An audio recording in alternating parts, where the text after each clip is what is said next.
No, nothing. Doing it live, yeah. You are now live. Welcome, everybody. I realize that we are up against some big names. I mean, we got Hall, yeah. They're doing they're drawing. Hall, yeah, Lettuce. Who else? I can't remember, but Side Quest is drawing. They've got a little thing, and they're all looking down. They're all like drawing. Oh yeah, that's fun. And see who else? Gary B is interviewing Alan. So I mean, we're going up against some heavy hitters. But hey, it's just us. It's just us talking, really. Right. And if somebody wants to watch, that's great. Yeah, they can watch the replay too. So Exactly. So I asked a while ago, and maybe people want to know, how are you doing? yeah, I'm doing great. So I had my staples all taken out Friday.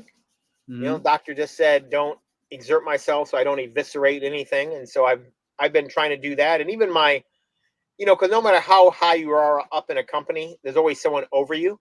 Yeah, that's true. And the person over me, in the government, said, "Hey, I'm sorry I didn't reach out to you yesterday when you returned to work, but how are you doing?"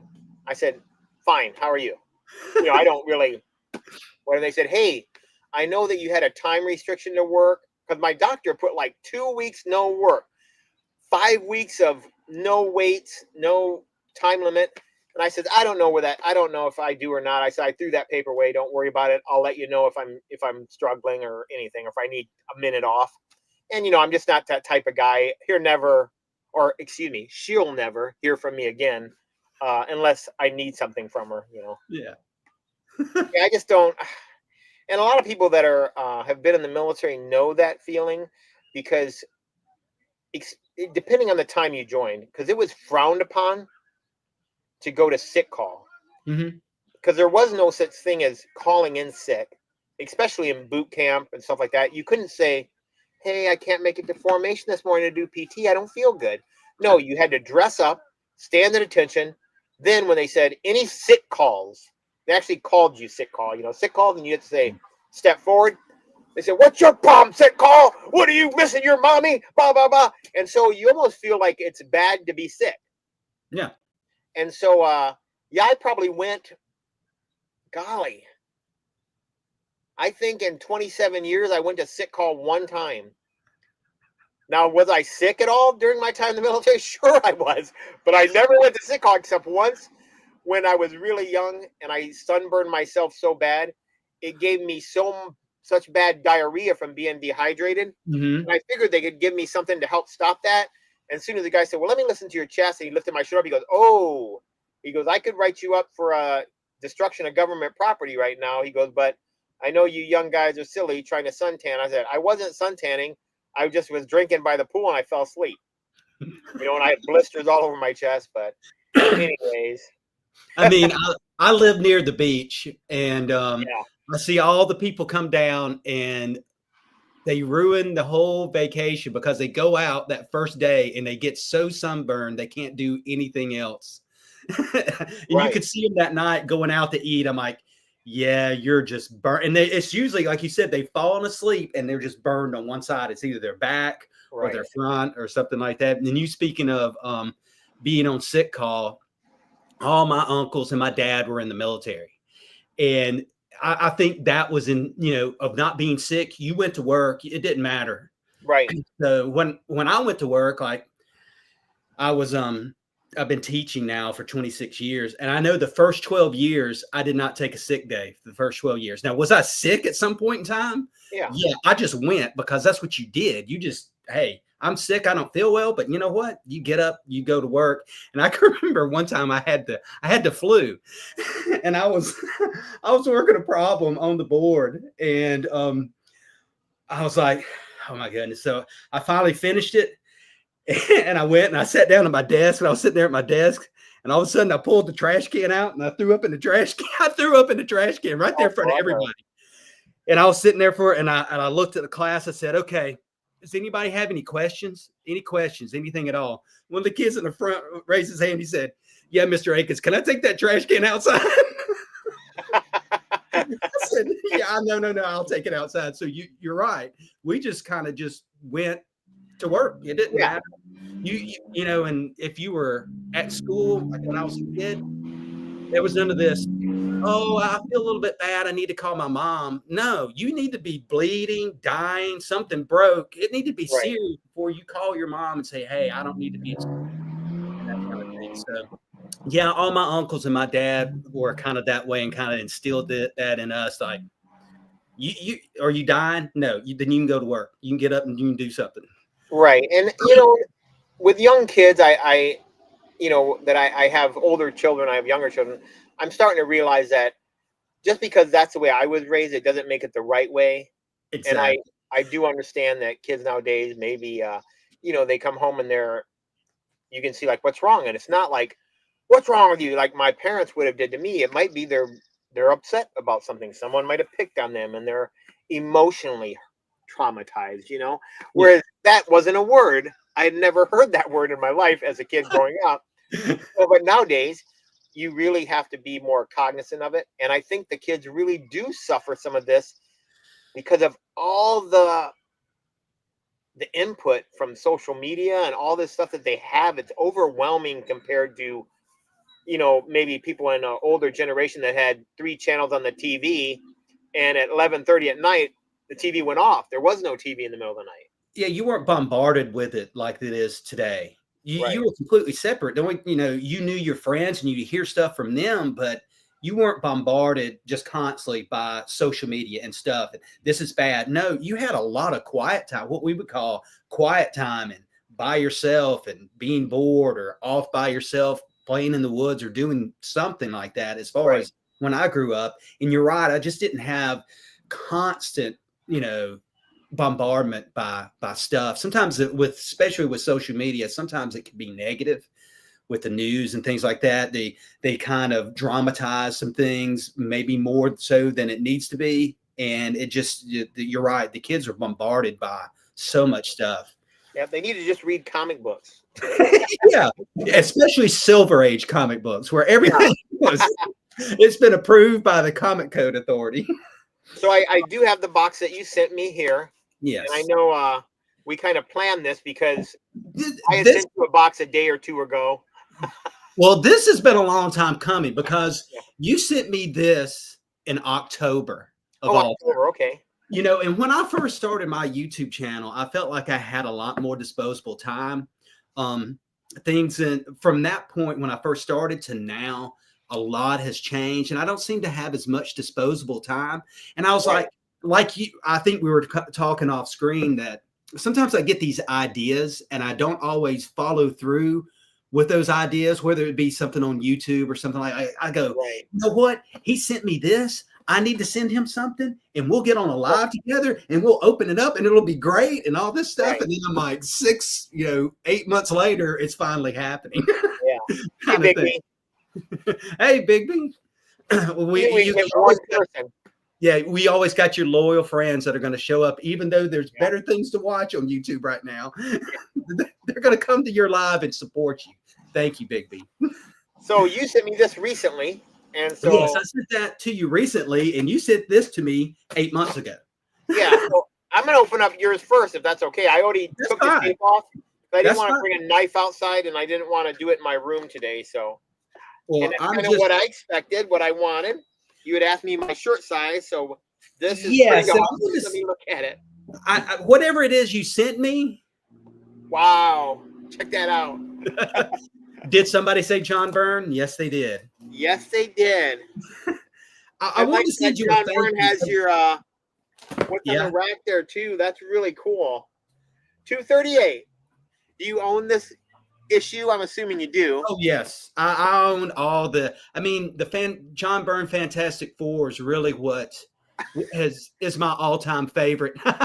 Is my all time favorite series. So Oh, you got something else in here too? You sent me something else? yes, What the heck? You sent me one of my blank covers with an artist drawing on it? yeah, I did Holy that. smokes. It says Mr. Akins after John Byrne. Well, I'll be darned. Look at that. I should send this into CGC and get a yellow label. Well, no, because it's not. It's just a recreation of his artwork. So No, but I I'm saying use they could say signature series John Byrne. I mean, Mr. Akins. I want a signature series issue. Look at that. That is so good. I use the little math techniques of, squaring things off. Wow. It's an old math technique of being able to recreate that. I can't do detail. There's not a lot of detail in that. I get the main thing. No, look at that. That's detailed right there. I'm pretty good at recreating something I can see. And so if I can see it, I can recreate it. Did you do this too? No. That was a sketch cover, and it had the amazing wedding on it. Boy, you really took a time. That is really nice. That is really nice. I like that a lot. Well, I wanted to send you something thanking you for, I don't even know what you've sent me yet, but I wanted to send you something to thank you. And there's nothing better than something that somebody hand makes for you. If it's like, a piece of clothing or, them sketching something out. And I was like, hey, I think I'll sketch something out on this. It'll take me a little while to get it done. But I think he would appreciate it. I think you're the type of person that would really appreciate something like that. And that is super cool, isn't it, Brian? I really like that. Look at that. He did a great job. And at the time you were, and I'm not saying you're not still doing it, but you were collecting Spider-Man. I'm like, hey, for sure. Give him a piece of John Byrne art. It's almost like, ooh, John Byrne sketched this, kind of art. Now I have art from the two, I call you guys the hotel buddies. I never asked Brian what went on there in the hotel because I figured that's between you guys. Exactly. Hey, I got an Avengers #2 out of it, so must have been good. It must have been good. Whoa. But I wanted to send you a thank you for what you sent me. Yeah, well, thank you very much. I really appreciate that, and I will wear the shirt, maybe not on a Friday night, but I'll wear it in random videos here and there. Yes. I make sure, I put Stevie D's Iron Man picture up once in a while to show that I appreciate him sending that to me. But that was a thank you for this right here that you sent me. This is awesome. I wanted to get your first appearance and also something older, but not, obviously I couldn't give you the 39. And this is a cool cover, and I do not have this one. Yeah, I'm glad you didn't get it between now and October. No. Well, this is awesome. This is super awesome. I'm glad you like it. This is Tales of Suspense #46, first appearance of Crimson Dynamo. Yeah, I kind of picked that, because it kind of fit the criteria, golden armor. But I also personally, kind of being selfish, that's one of my favorite Iron villains. The Crimson Dynamo? I always liked the Crimson Dynamo. I thought it was more, I don't know, realistic to be going against Iron Man. And Titanium Man always seemed like two Hulks stacked on each other. He was so big. Yeah. I was like, that's not really, mano a mano. That's monster a mano. So thank you. Oh, you're welcome. It might have went up in value since October. It could have. That's going to go, and that's what I'm working on. I really haven't been. I've been buying some dollar bin stuff, but right. I'm kind of working on this run right here, Tales of Suspense, and this is one I needed. I'm so happy this is so cool. This is so cool. Well, good. And I knew I wanted to send you something. Have it. I knew I wanted to send you something to thank you because I knew whatever you had in that box, I'm like, I know it's super cool. I know I'm going to love it. I've got to send him something before I open this thing up. If I was smart, I would have sent you something really stupid instead. That would have been even better. Yeah. That would have been even better. Yeah, I have a few more sort of Iron Man. I have a few more Tales of Suspense that I'll be showing on the Captain America Saturday morning thing. I only have 4 episodes of that because I just don't have enough Captain America books, nor do I want to get, volume 8, number 4 or whatever. It just drives me nuts, all these volumes. That's something that's always kind of turned me off about the modern comic stuff, It has kind of me too. That's the reason if I do a run, it's usually going to be volume 1 run of whatever it is. Like I've got a volume 1 run of Iron Man. That's the reason I went to Tales of Suspense. And I'll probably try and do a volume 1 run of Captain America since I'm doing Tales of Suspense. And I like Captain America. Iron Man and Captain America always been my favorite. You know, Iron Man my favorite. Captain America probably my second favorite character. And I love the dynamic between the two characters. You know, that they were friends. You come to Civil War, they're at odds. You know, it's just it's a cool relationship to me between those two characters, which I feel has done, you know, I think they did a really good job of it in the movies as well. I think so too. I think that was probably one of the best movies. All the early movies though were so good. Yeah, I really liked all of them. I've tried to rewatch every one that I could in series that I never watched.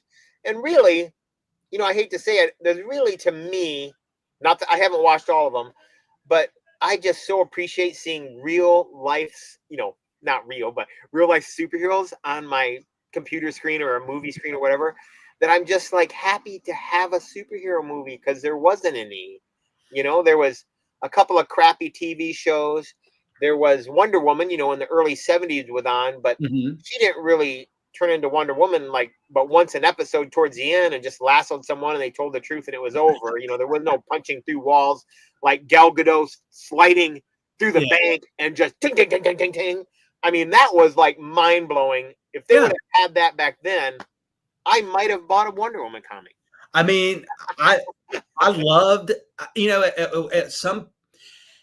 in one way I didn't like the fact that the Incredible Hulk back in the 70s with Lou Ferrigno and Bill Bixby wasn't invulnerable, but they were still really good shows. You know, I felt, you know, that each episode was episodic. It was, you know, of course it was wrapped up at the end, but I felt those were really cool. And like you said, it kind of got me into, well, hey, let me collect some Hulk comics. And I think for me though, the big one when I was a kid was the $6 Million Man.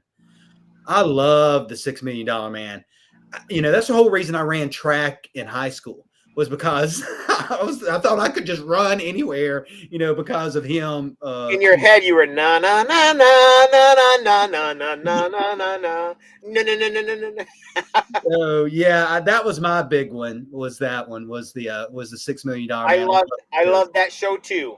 I can still remember a night my mom was reading the TV guide, and it was in 1971 in the fall, and she said, "There's a show coming out next year that sounds kind of like a comic book character." I said, "What is it about?" She goes, "It's called the $6 Million Man." I said, "There's no comic book character to call that." She goes, "No, it's a guy. I guess they have to build him part man, part robot or something, and it costs $6 million to do it. But I guess he's gonna have superpowers." And I'm like, "Yeah, I guess I'll watch it." But yeah, first episode, I was hooked. I was like, "Yeah, $6 Million Man." I mean, that opening, I think it's one of the greatest openings for any TV show. It encapsulates, I think at one point in time, somebody said something about it being one of the best short films ever created, because it sets up the story. You know what's going to happen. Right. You don't have to go into any backstory, because there's all the backstory. Here's, you know, we can make it better, stronger, faster. You know the backstory. Right. What's up, that was awesome. I even like the Bionic Woman too. When Lindsay Wagner, right? Yes, started that. They're both good. I have a story about the $6 Million Man. Okay. I'm taking care of. I was on a rotation in a hospital at Walter Reed Army Medical Center in Washington D.C. And this full-bird colonel from the Air Force, which was not in the Air Force. His last name was whatever, right? And he says, "Hey, da da da da," and he goes, "Hey, do you like?" I forgot how we got talking about stuff, but I'm in there to go check his blood pressure or whatever. And he says, "You ever watch like The Fall Guy?" I said, "Yeah, I watch it sometimes." I said, "But I like Lee Majors because, you know, he was $6 Million Man." He goes, "Yeah." He goes, "I'm in an episode that's coming out," and I'm thinking like, why is this guy lying to me? He's bad, you know. Why does a colonel in the Air Force need to lie about something like that? Exactly. I said, "Oh, you are? You know, you are, sir?" I said, "What do you do?" He goes, "I'm just an extra in the wagon." He goes, "My brother got me on the show." I said, "Who's your brother?" He goes, "Lee Majors, my brother." And I thought about saying, I said, "What?" I said, "Your last name isn't Majors." He goes, "Neither is his." His. And I said, "Oh, you're your brother?" He goes, "Yep." He goes, he got me on there. He goes, but I don't have a speaking part. He just thought it'd be fun to get me on one of the shows. I said, oh, that's awesome. That's But cool, I kind of met his brother. um, Oh, hold on. you know, Hold on a second. I gotta let my daughter out. I guess she wants to go somewhere. Mackenzie's. We're gonna work on math work together. Where are you gonna go to do that? At a friend's house. Let me hold on a second. Let me okay. mute my camera for a second. Maybe Mute you it. can That's chat. right, baby. Mute it. I know when we go back and if Richard Westfall rewatches this, he was saying, "Hey man, bring some Avengers comics on there." So let me see if I can make myself bigger. There we go. Yeah, I'm back. I just was. Oh, you're back. But you can make yourself bigger if you want. No. I was just gonna fill in some time by showing some comics. Yeah, I don't think Cliff can see it, but look, Cliff, I got a sketch cover by the famous artist, Mr. Akins. Look at that. Isn't that awesome? Because there's not much detail in there, I can do that one. If there was more detail, that's I really don't know nice. if I could recreate that. Yeah, nice. I won't be giving this away on the free comic thing sale. I know you like Conan primarily because of the stories.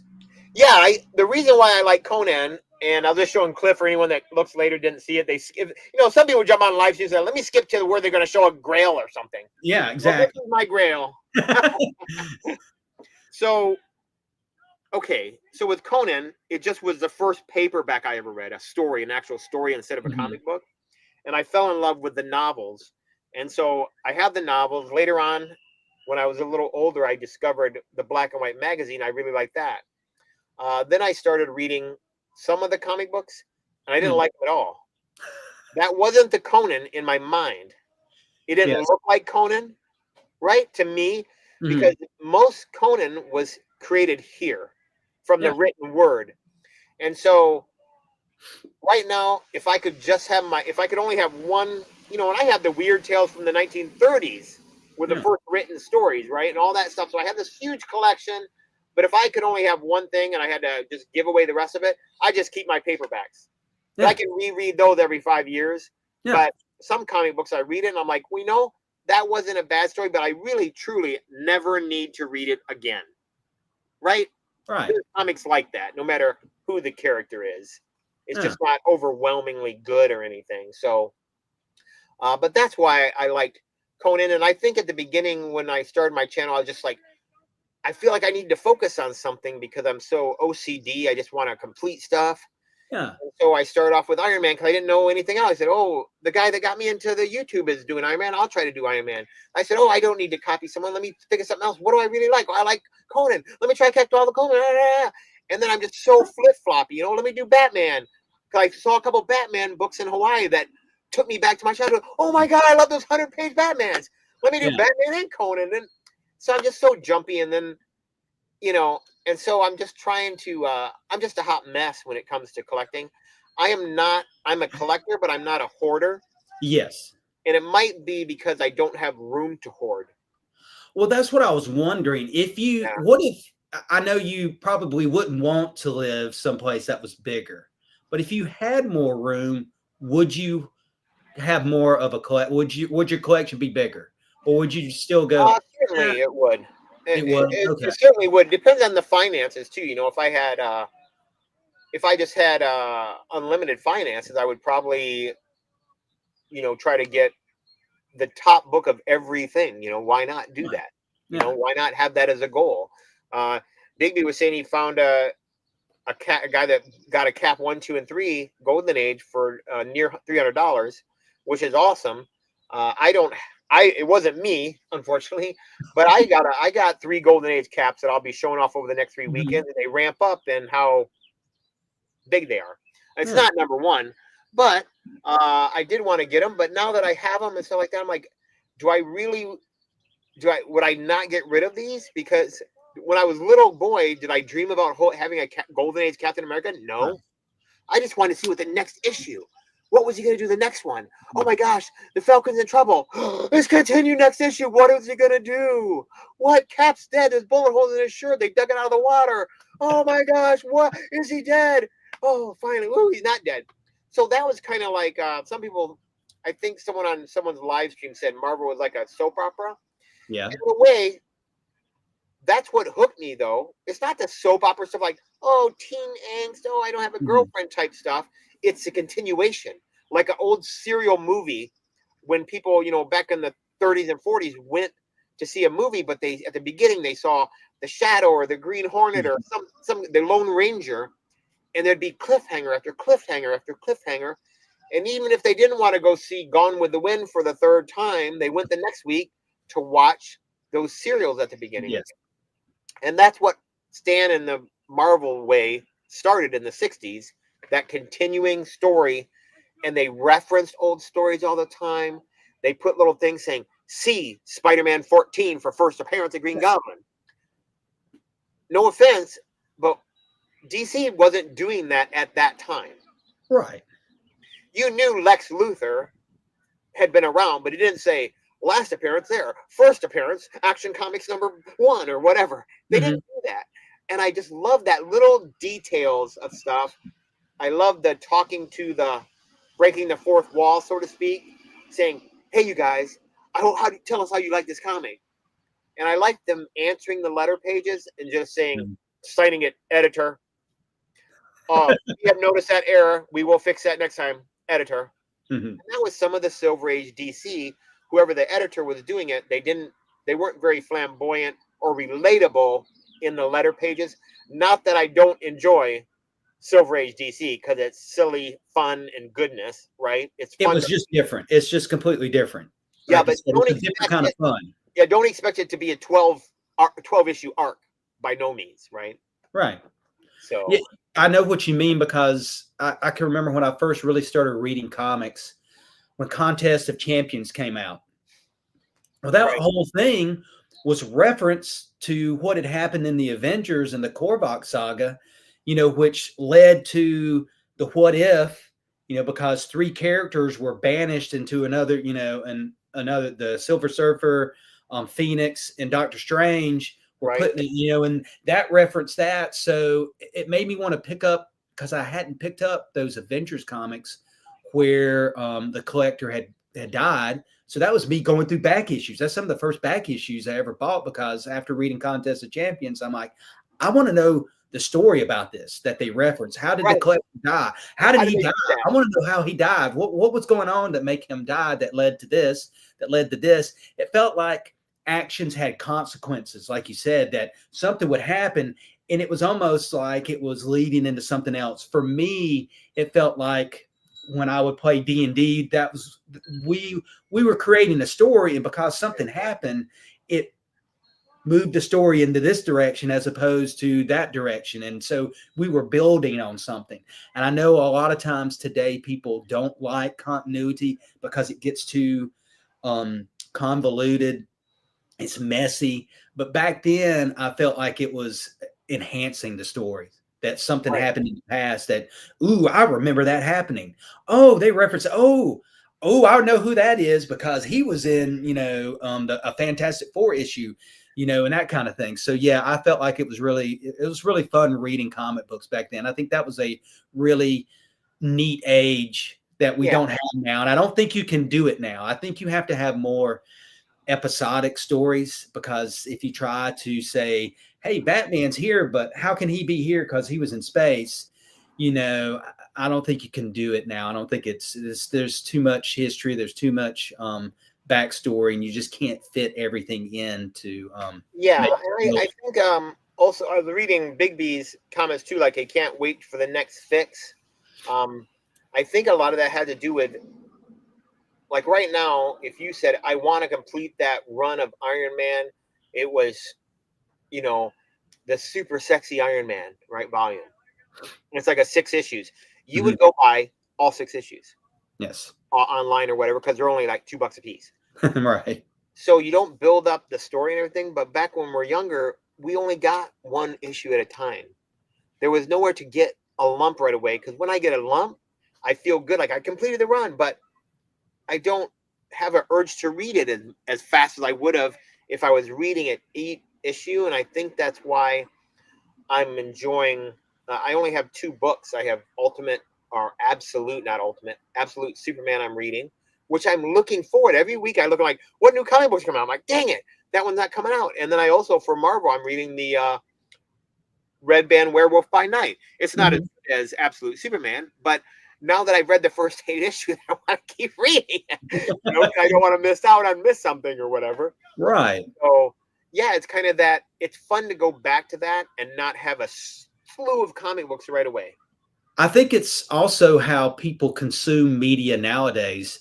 A lot of times you got stuff on Netflix and they binge stuff. Right. Back then, when we were growing up, you couldn't binge things. You had to wait. If you missed an episode of Star Trek: The Next Generation, you missed it. I'm sorry. Yeah. You had to wait. Unless your VHS was in to tape it, right? Yeah, exactly. Well, I can remember trying to get somewhere to see the episode because I was off doing something. I'm like, right. I got to be back home at this time. I got to be back home at this time. Bigby was asking this. He said, is this your first hosting a live stream, Mr. Akins? No, it's not, Bigby. The last one was with Stevie D. Internet went out, so Stevie D started playing music. So I told Crom, I said, you better have something ready for when my internet goes out. Yeah, for sure. I would have just said, okay, everyone, bye. Click. I've had enough. So, well, what is your favorite Conan story? Do you have a favorite that you can think well, of? it wouldn't be a comic book story. No, it would probably be, like this. Yeah, in one of those. And that's Yeah. probably the most, believe it or not, that Wandering Star editions, those 3 sets, there are 3 of them. Mm-hmm. Those are as close to accurate as Robert E. Howard as possible. So you're reading Robert E. Howard's words there. So if you enjoy some of those stories, but the Tower of the Elephant, always people are going to say that. I love the short stories like The Ice Giant's Daughter. Mm-hmm. I love it when he's really young. I love it when he's really old. It's so crazy how he jumps around. I like it when he was king and then he went and a slave girl helped him, escape from from Koth or wherever he was at. Yeah. And her name was Zenobia. And then he said, I'll come back to save you someday. And he did. He went back and got her and made her his wife. Yeah. That was his queen. And that's who he had Khan with his son and stuff like that. So yeah, I just love the whole arc that it always fascinated me that I'm reading a book of someone that was around before Superman, Mm-hmm. right? 1932. Because I thought in my head, wow, this guy's a comic book character because he's in comic books. But everyone talked about Superman was the first comic book. So as a kid, I didn't really get that Conan wasn't a comic book back then. Right. It was weird pulp magazine. I said, and this guy gets cut, gets hurt, gets knocked out, a whole bunch of things, gets drunk, gets hungry, gets nailed to trees. The tree of woe. And I know that was kind of they tried to do it well in the Arnold Schwarzenegger movie, but for the movie of the time, that was a good scene. But just imagine the agony of me or you being nailed to a tree for several days in a desert. And for him to be able to endure that, he literally was a Superman with no superpowers. Right. And, and as a kid, you always want the hero, and that was my hero guy. But I loved Spider-Man for him being so young, Mm-hmm. I loved everyone for something, his wit. Before there was Deadpool and other witty characters that also had wit, Spider-Man was really the only one with wit, whereas the Human Torch would bicker. But the Human Torch to me, not that I disliked him, but I thought he's just being a brat. Yes. Bratty. Like, I can do that too. Or whatever. He wasn't being this quick-witted guy that just had, I'm like, how does this nerd that had no girlfriends, these big round glasses, not horn rim glasses, but these monster glasses, when he was Peter Parker at the beginning, how does this guy did he just sit at home and just be mad at Flash Thompson and think of things that if I could, I would say this. So that was enjoyable. The Avengers, just seeing a team of a bunch of different people. I like that. And I'd randomly pick up Superboy or CDC, but mostly it was free stuff, And then I'd had a bunch of 12-cent ones. I got some 10-cent ones from my friend's older brother who got injured in Vietnam, and he came back, and he decided he hated the wallpaper that their mom had put on there because he was living back at home, even though he was like 20. And so he ripped off the cover. Not ripped them. He actually plucked them off very nicely, just popped them off the table and then put it together. I said, why don't you just tear it in half? He goes, no, you need it because of the paste I'm putting on there. You need the back on it too. And he would put it on there and different things. He made like a collage, and he had some Golden Age covers on there. And of course, some good Silver Age Grails were on the cover.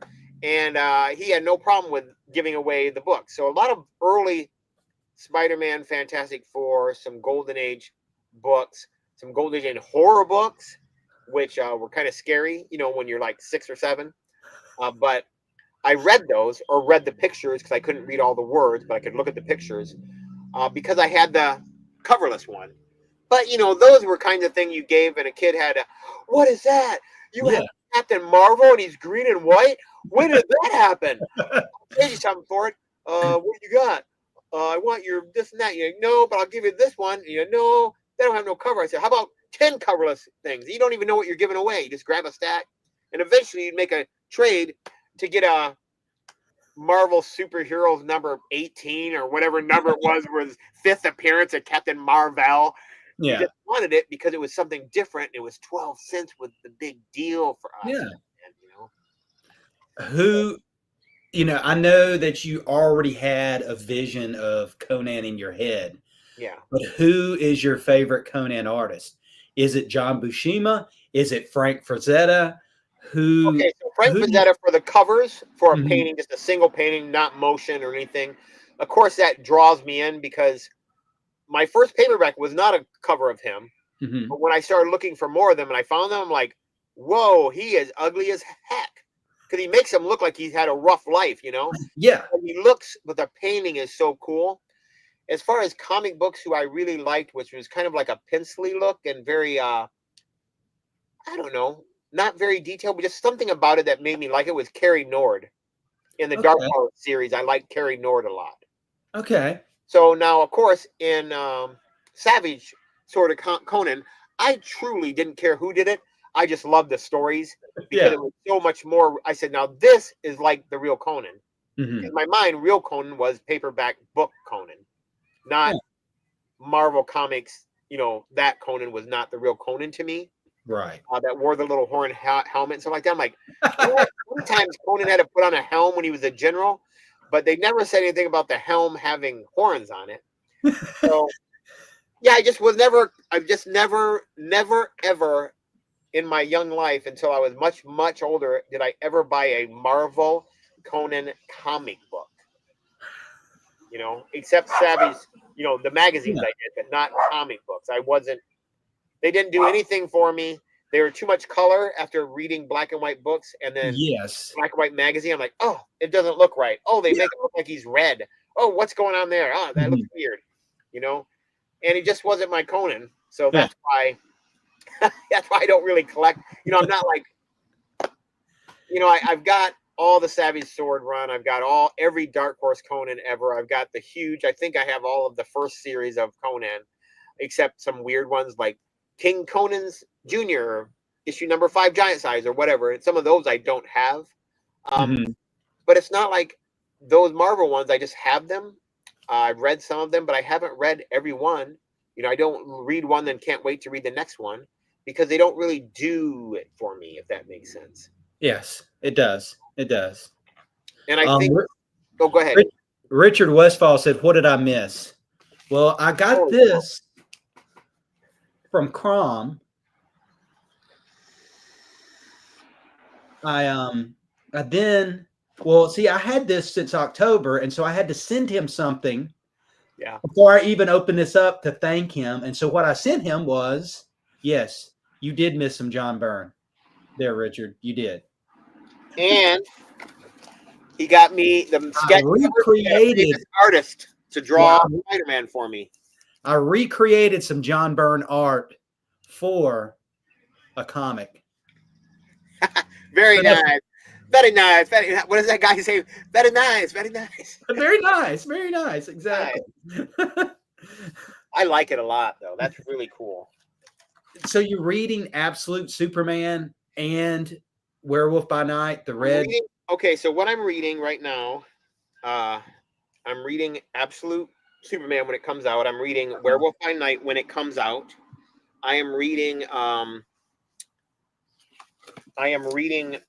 I'm on volume 2 of Golden Age Captain America, and that's just to brush up on everything for my Sentinel Saturdays, my 4 series of episode. And plus, I have 3 Golden Age Caps that I'm going to show off, and I never read them, so I wanted to read them, so I got the things to show it. Yeah. They were, kind of expensive, so I'm actually there's ones I do want to keep, but I want a higher grade, and so I found someone that's willing to do that, and I've already found someone that bought my books. So the ones I haven't even showed yet, I've already have a buyer, if that makes sense. Yes, it does. So I'm not so attached to stuff like, I've got this, there's some books I am though, but they're never ones that are super pricey, if that makes sense. That makes sense. Yeah. They're ones that just have some kind of internal meaning for me. If I found a nice copy, and I don't want a slab copy, but I've found that a comic show or one comic convention that I went to once in 30 years, that's down the street from me.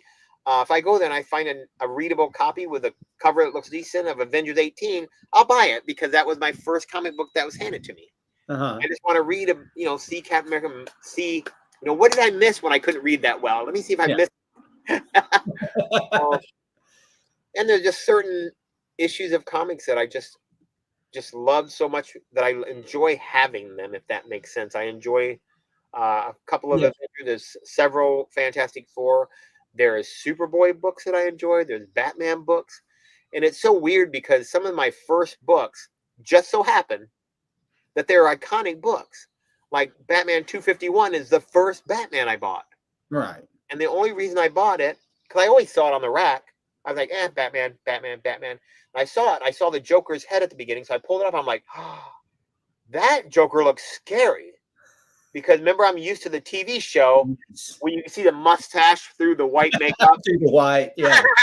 And he's just laughing all the time, like, and wearing a green suit or a purple suit. I'm like, that's not really scary to me. He's a Joker. He's like funny. But that Joker looked maniacal. Like he's a murderer. Yeah. And I said, I want to read that. And I opened it up. I didn't know Neil Adams from Neil Schmadams, right? I just opened it up and the art looked so cool. I'm like, wow, this looks so realistic.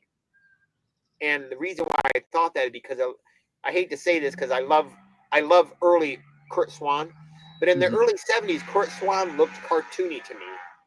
Right. And it looked like just old-fashioned art.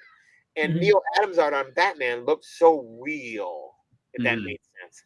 Like that it makes complete sense. Yeah. It's like, for me, the realism, the first person artist I saw that it looked real was Alex Ross. I'm like, this stuff looks like a picture because the costumes had wrinkles in them, and I was like, whoa, what is this? This is like complete. It's not that I didn't like, the cartoony stuff, like what John Byrne does, the traditional comic book art. I love that. But this was like you said, something new, something I had never seen at that point before. And it kind of blew me away. I'm like, wow, this is something else. And to me, speaking of John Byrne, I didn't notice John Byrne being on the X-Men run because I started buying X-Men about 3 issues before Giant Size X-Men. And it was like the second issue was like Quicksilver versus Cyclops cover. And I saw at the bottom it said reprinted from issue. I'm like, what? Why are they reprinting stuff? I said, well, maybe the next issue they're not going to do it. Sure enough, it was a reprint again or whatever it was. I said, well, I'm not buying that stupid comic. They're not making new comics anymore. And then I saw Giant Size X-Men. I'm like, oh, there's that Hulk guy that was with Hulk, Wolverine. I knew him. I said, oh, I see Cyclops. Oh, look how cool his glasses look. I really like the thicker one instead of that little thin bar. Yeah. And then I said, wow, let me read this. And, of course, it's a fantastic story. Later on comes John Byrne. I just enjoyed the art. It looked good. But when he came over to the Fantastic Four, and I said, oh, I recognized it. I said, that's the guy that drew the X-Men. Yeah. And I just loved how to me, it wasn't cartoony. To me, it was, but it was just so sophisticated on the way he drew faces and stuff like that. It wasn't like dorky looking, if that makes sense. It does. It does. Yeah. Yeah. So I really liked him, and he made me buy when Superman, when the Silver Age left and Crisis on Infinite Earth quit, which I did. I was buying Crisis on Infinite Earth as it came out. But when the new Superman came out and the new action and all that, oh yeah, I scooped up all those. I read them until John Byrne left. Well, see, that was Crisis was my introduction. Really, well, I had a friend, and his big thing was the new Teen Titans, the Perez Wolfman run on that.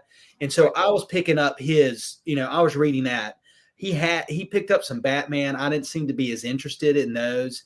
I didn't feel like I wanted to get into a whole new universe because I was kind of into Marvel. I'm like, well, I kind of know what's going on with this. But when Crisis came along, I remember we were at a drugstore.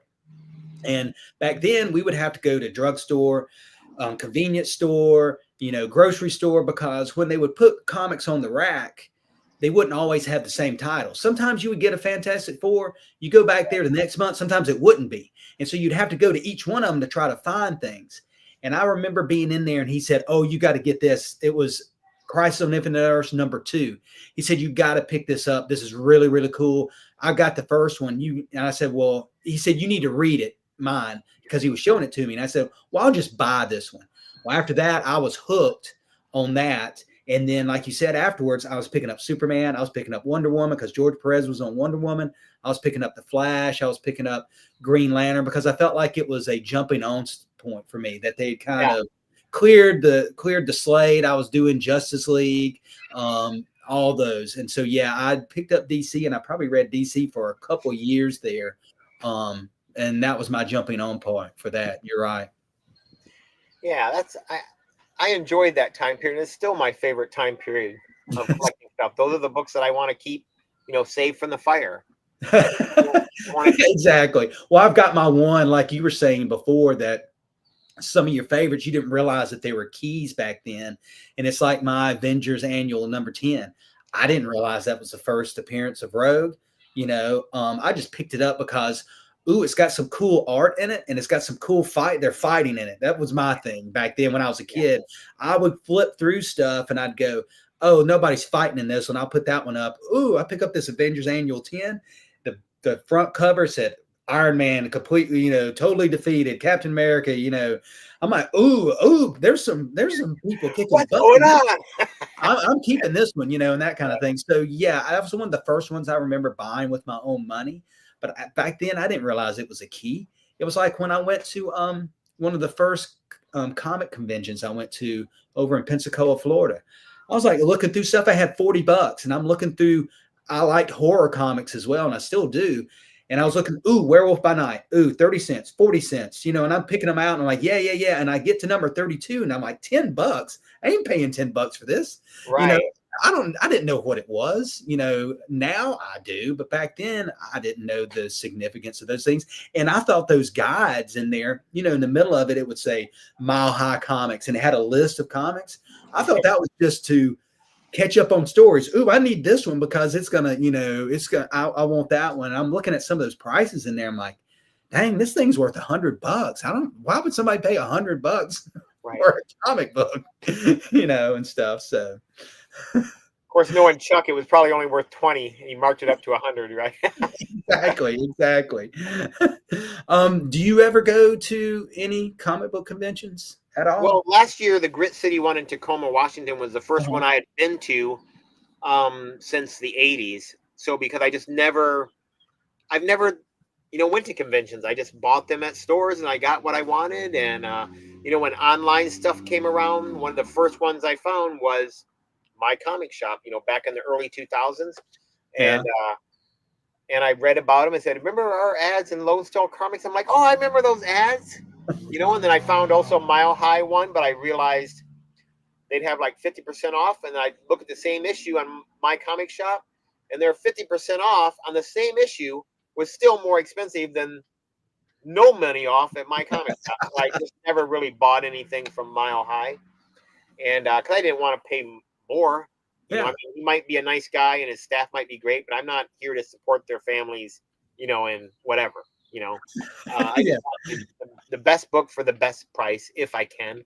Yeah. But yeah, I just I lost, and I'm losing my train of thought. These That's kids okay. either doing something. Sorry. Do you Why am I on this show again? No.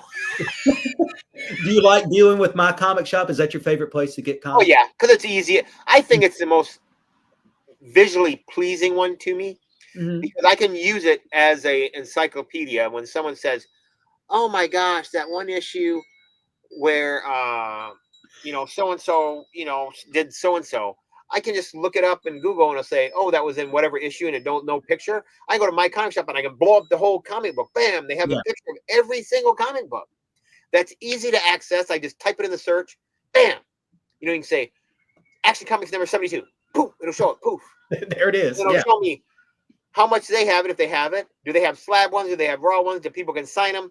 Are the ones that are upcoming for auction? And oh, there's the eBay tab. Click on that, and I can see what's on eBay. And I'm like, oh my god, look what these jokers are asking for it. Yeah, exactly. eBay, don't even get me started. I do buy from eBay, but I get so mad at eBay sellers inflating their prices way overpriced. And you're right. I love going to My Comic Shop. Once, I think I first heard about it from Alan, and I started going to it, and I'm like, this is the place I need to go to like fill in runs, because I still go to my LCS, and I still like going to my LCS and looking through what he's got.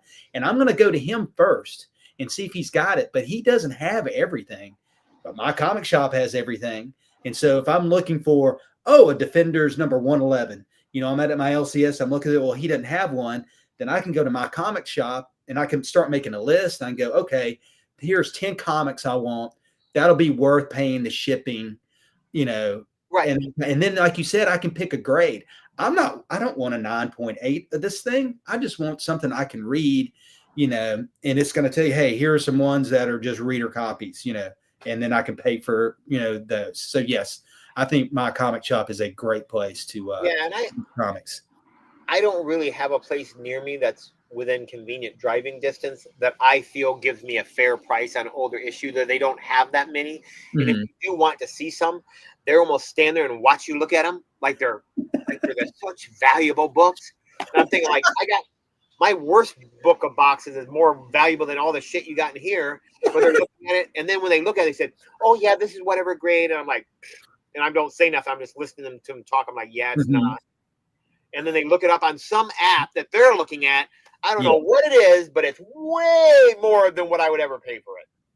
Yeah. And then they're like, yeah. I'm like, oh, okay. I said, well, thanks for letting me see it.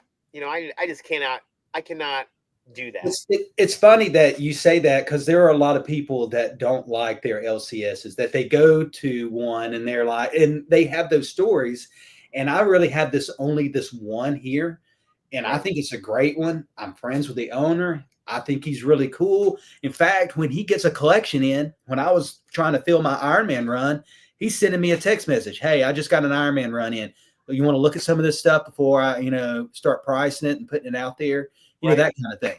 So, I mean, he's done me really good. I'll go up there. I know he's looking for something.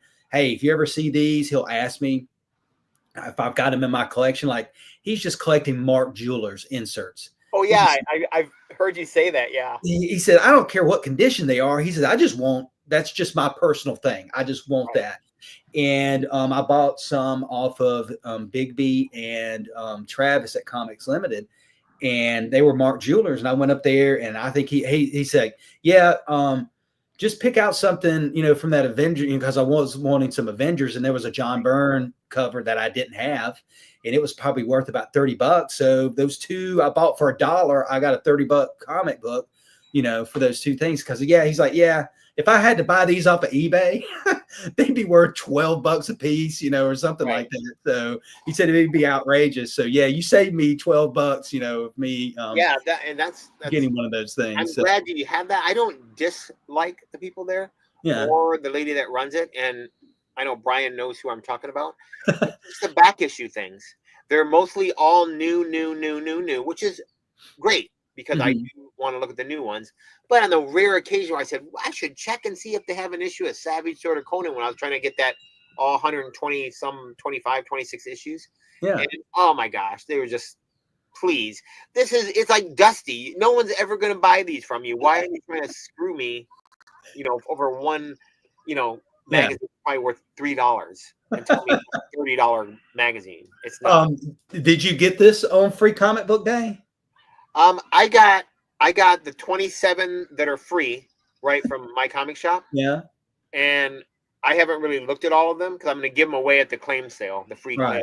So I didn't know if you had read this or if you'd gotten it. So you probably did get this issue. I know you probably did. Not. If it's from Titan, though, I get everything that's from Titan. So I do have a poll thing. Just because I started getting it, I don't want to not get it. And then years later say, gosh, I should have kept going. I missed 4 issues. So those are in my poll. I just am not actively, I'm just filing them. I don't look forward to reading it like I do Absolute Superman. Right. I'm reading that. I'm reading a lot of the mini omnibus, the trade paperback ones that are soft covers. Yeah. They don't have as many. I read all the Silver Age Green Lantern, first main thing, just because I never read it. And I really liked Green Lantern as a kid. I just didn't like what they've done to him. He's kind of like Captain America, how 17 different people have been Captain America. He's died. He's become, Hitler in a different universe, all this stuff. And then, they try to do that to every character. Deconstruct the character. And then have someone replace him. I'm like, for goodness gracious, just let the hero be the hero. Why do you always have to replace them? Who hasn't been replaced? Wendigo? No, wait, he was replaced too. I forgot. But I'm just saying, no, I'm sure he was. I read a book in Monsters Unleashed recently. I'm brushing up for my Monsters Midnight. I was reading all my Monsters Unleashed ones. And I was like, oh, that's not the original guy? From 7? Was it different in 181? I don't know. It's not. But I'm just trying to think, a main character, Batman, some other people in Batman, Superman dies and there's a slew of Superman. And it's funny, you say that, there's a slew of people that have been Batman, and I'm sitting there thinking, the one person I wanted to be Batman, Dick Grayson, hadn't really been Batman. Didn't he do it for a while there in the 700, 800, something like that? For a while, I don't remember if he did it. I think he did, but it was really, really short lived. And I'm sitting there thinking that in my mind, that was the successor. If somebody's going to succeed somebody, and it's kind of that way I felt in the Marvel Cinematic Universe. I felt like Bucky should have, taken over as Captain America. Yeah. Right. I guess I like the Falcon as the Falcon. That's a unique sure. character, and I like him being the Falcon. I didn't like him as much being Captain America. I felt Bucky was the one that he did a lot for to get to redeem Bucky, and that would have been his finishing off of being redeemed of, hey, you get the shield and stuff. So right, and I'm similar but a little different. I don't want anyone to replace him. I'd rather have a new character that's not that. If you're gonna say Captain America's dead, then there is no Captain America. Don't make someone else Captain America. Make him Captain, Montana or something, or have 50 different captains, one for each state. I don't know. But there are certain people that have created, they were juniors or younger or, offshoot characters that have become pretty major, like Nightwing. I'm not a Nightwing fan per se, or Dick Grayson fan, but there are people that that's their favorite character. Oh, yeah. They say he's better than Batman. So that's great for them. I'm glad that they love him, but that's cool that this young boy wearing, green Speedos around back in the 40s, right, has grown up to this badass guy, Nightwing, right? Right. That's why I like Kid Flash. He did copy the uniform at the beginning, but then he not only, of course, Barry died for a while, right? Right. But besides that, he eclipsed Barry. And still to this day, he's the fastest Flash. And that was Kid Flash. Right. And I knew the character because I'd already been reading New Teen Titans. Right. And so I felt like he was a worthy successor of Barry. Once Barry died, I'm like, hey, this is the guy that needs to take over being the Flash, not to be his, not to become some new character, Impulse, or some new name that they would create at that point in time. I felt like, yes, he is the successor of Barry I don't have a problem with Wally being the Flash at all. Yeah, and that's one of the weird. Out of all the ones, I usually like the original people, but that's one of the ones where I like Wally better than I like Barry. Very Strange, because I'm usually not like that. Yeah. I'm usually always the original. It has to be the original. Yeah. I don't care about Spider Boy, Spider Girl, Spider Monkey, Spider Ham, Spider anything. I don't care about Miles Morales, anybody, because I don't collect any of their comic books. And I don't want to. I just want one Spider Man named Peter Parker. Those other books might be great, right? And Right. Fallout 4 and 9.8 might sell for hundreds of dollars. I don't know, because I'm never going to buy one. I'm never going to own one. I did like the cartoon. Yeah. So it seems like a really cool character, but I just don't like the same character being reworked into a different character with the same name. So for Wally to like overtake the Flash and be that like my main one, that really shocked me personally. Mm-hmm. I'm not that type of, I don't know, superhero like person, worshiper guy, I guess. Right. I feel like what you're saying with the Spider-Man, I feel like one Spider-Man is unique, but then when you have 50, he's not as special as he was because everybody's got, spider powers. Right. Like you said, make a unique character that is completely different and separate. And I think you would have, I would like it more because I feel like you said, Spider-Man's unique. He's there. Right. It's my Peter Parker. Did somebody say when I see new people pop on, I just show off my shirt I got. Well, I mean, was what they were drawing. I'm like, we were just talking about that, I think, off stage, how many people were Mr. Akins was drawing too. Poor Brian. I feel bad for Brian because when no one's on, he's asking us a bunch of questions. And it's not my show, Brian. I'm not running this show. And we're just talking. You're like, whatever. He's asking questions. We're ignoring him. I'm trying to. I know. It's one of those things, like you said, hey, this is only my second time doing this.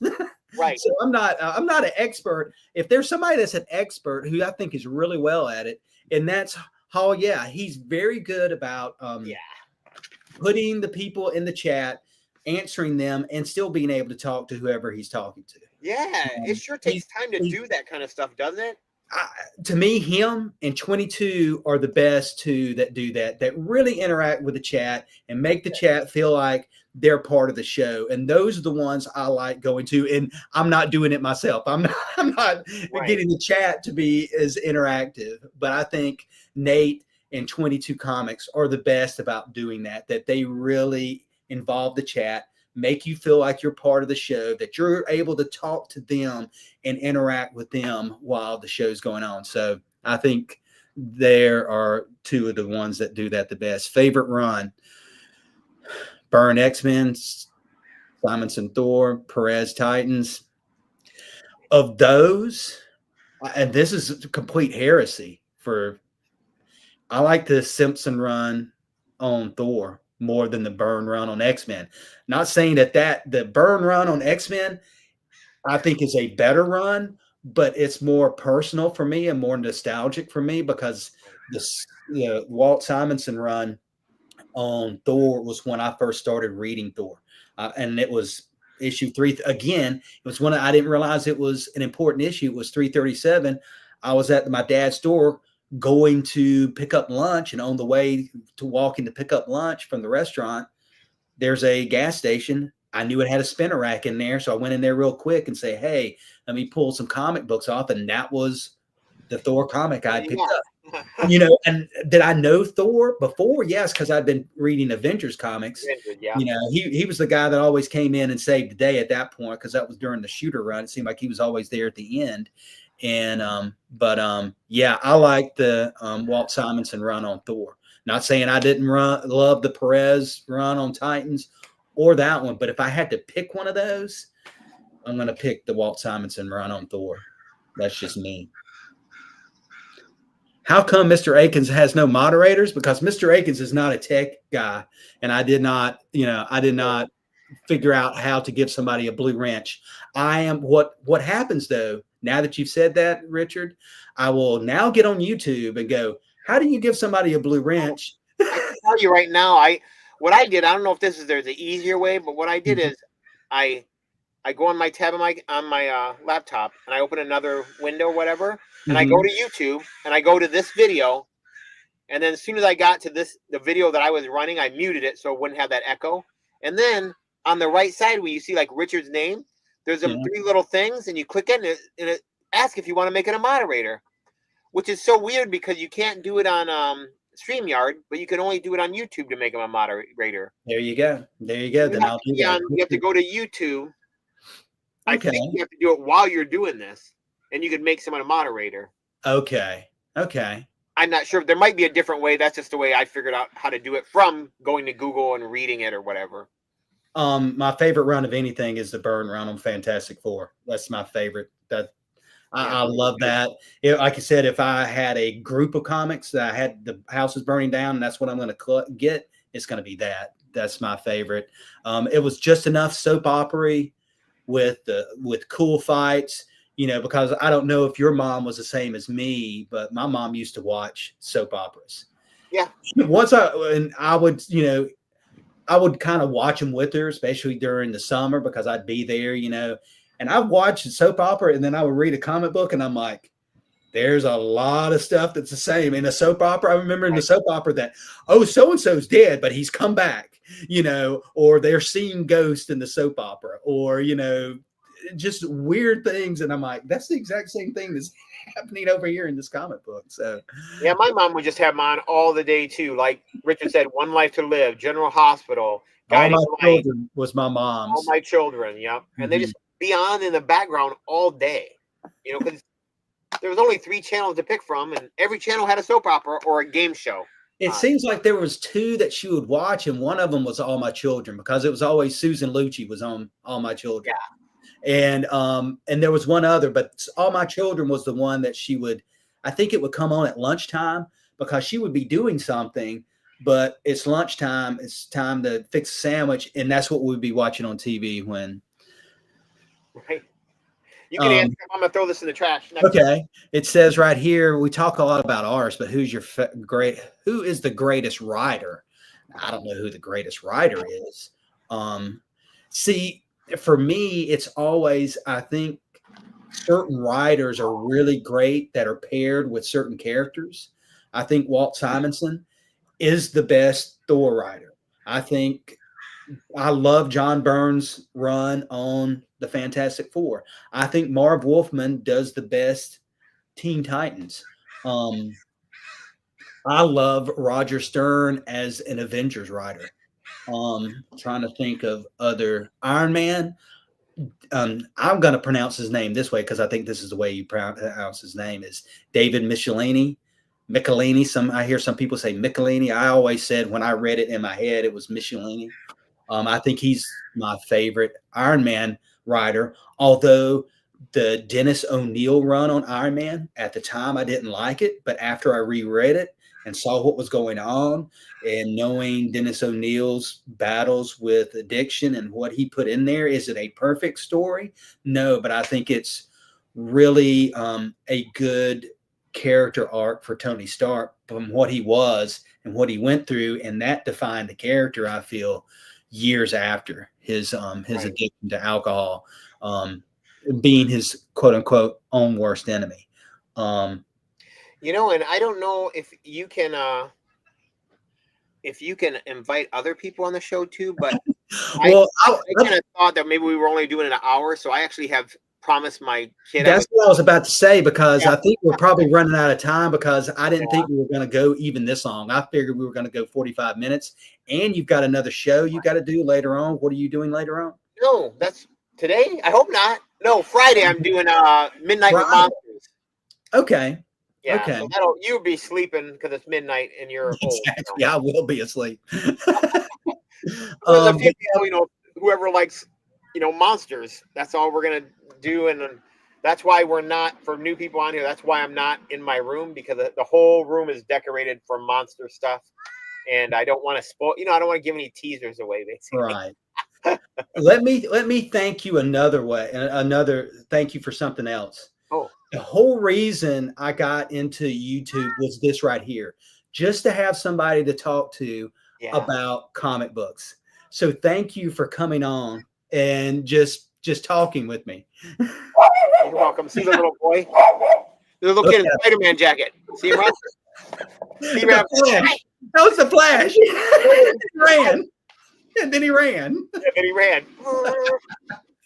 But thank you for coming on and talking with me, because this is really the reason I got into YouTube, just to have somebody to talk to about comics. Yeah, well, I appreciate it. Most, I think I've been on, as far as being invited to a live stream, I think this might be my first one. I think all the other ones I've like invited myself. Like on the show, Matt. Yeah. People, I just not the type of guy that people invite. You know, I'm just old and cranky. Maybe, I don't know. I'm not bubbly enough, I guess. But I appreciate it, and that's pretty much why I started the comic collector, substitute thing for me and Stevie. Because at that time, now Stevie's getting so popular, he might have to start his own show, though. He may. And that's the thing. If he invites somebody, like if he invited me, I'm like, yeah, I'll show up and I'll talk. We'll talk about he's ready to get his wheelchair ring, whereas we're still wearing cigar rings and on my team. So I appreciate you setting this up for us and allowing it. I thank you again for the wonderful T-shirt. I hope you have enough that you can just spread the love everywhere. Oh yeah, I've ordered some more, and I'm going to take some to Heroes Con when I go to Heroes Con. Amazed that you waited that you left that thing closed from October to now and didn't have that yet urge to look in the cookie jar. I don't have that urge to go into the cookie jar. I've got some self-control. Otherwise, I'm watching some other people, and I'm like, it helps me keep control, because I'm seeing they're buying, and I'm like, nope, I can't. I got to be focused. It's sort of like when I did my Iron Man run. I said, I am going to collect Iron Man.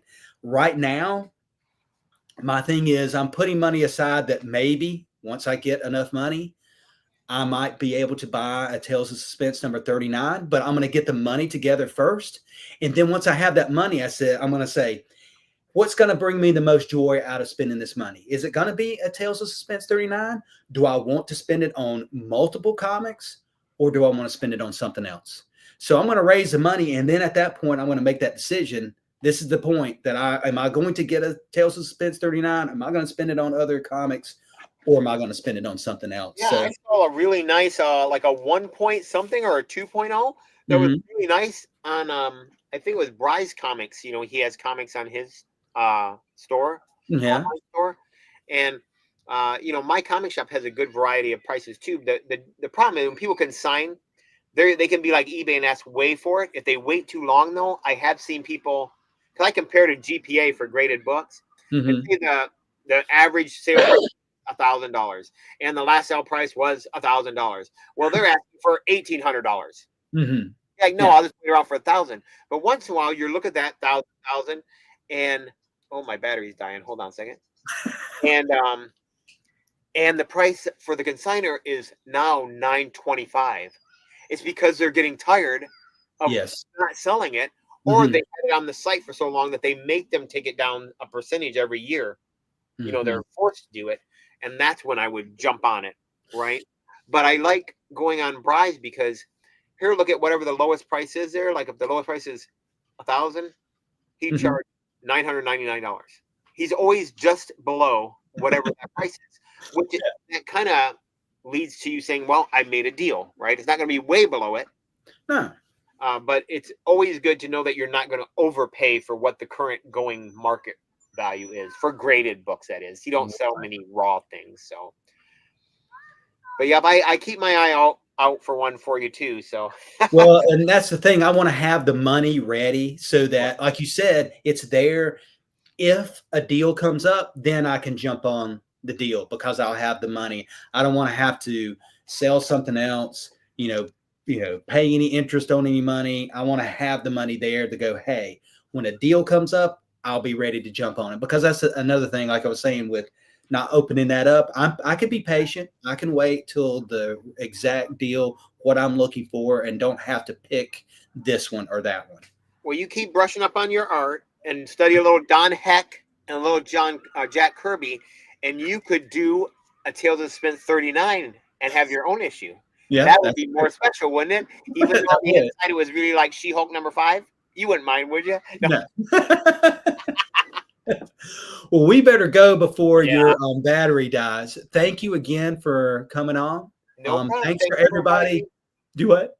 I said, thank you for having me. Yep. Hi I'm to glad we had some thanks, people Brian. Yep. show up in the chat. If Cliff, you're still there, remember, Nightwing should always be with Starfire. I don't care what's going on in the comics now. Yeah, why don't you, instead of you, because your battery's not dying, why don't you just stay on for a second and Okay. have Cliff don't get so Richard don't get booted off, and open another tab and see if you can make him a wrench and if it'll work for you. I'm gonna log off and you can play with that to see if it works. Okay. All right, everybody. Okay. Thanks so much. Thanks, Mr. Bye. Akins. Bye-bye. I think I just hit leave studio. Okay. Yes. Bye. See everybody later. Bye. End stream.